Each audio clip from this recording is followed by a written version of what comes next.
Magandang umaga, mga igan, hinold up na mga nagpanggap na pasahero ang isang taxi driver sa Caloocan City kagabi.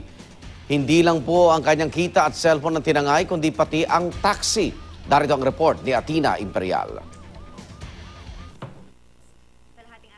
Isang taxi driver ang umano'y na biktima ng dalawang magnanakaw matapos isakay ang mga ito malapit sa isang mall sa Cubao kagabi.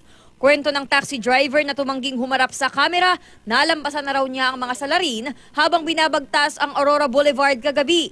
Pero hinabol pa raw siya ng dalawa at nagpahatid sa Caloocan. Palakwento sila, palakwento. Mahilig, maboka ba? Parang siyempre hindi mo akalain na na hold-upper. Tapos magpapahatid daw sa sa Caloocan sa Kasangandaan. Kunwaring magbabayad na raw ang mga suspect dahil bababa na ang mga ito. Pero sa halip na pera, baril daw ang kinuha ng isa sa mga kawatan sa kanyang bag, sabay tutok sa driver. Tapos ako, nandun ako sa unahan, pinalipat ako sa likod. Katabi ko yung may hawak ng baril. May extra damit ka ba rito? Sabi ko, meron po. Sabi, kinuha niya yung damit, ito na yung suot ko. Isuot mo to, hubarin mo yung suot mo, ibigay mo sa akin. Kaya sinuot niya yung kulay pula, uniforme ko.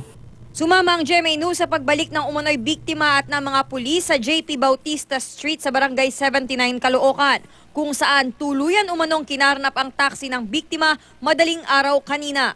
Ito ba yung skid mark, sir? Matagal ka na ba ang taxi driver? 8 buwan po. Tangay din umano ng mga salarin ang lisensya, 2 cellphone, pitaka, kita mula sa pamamasada at mga ID ng driver. Inaalam pa kung may kuha ang CCTV kamerang naka-install sa pinangyarihan ng krimen.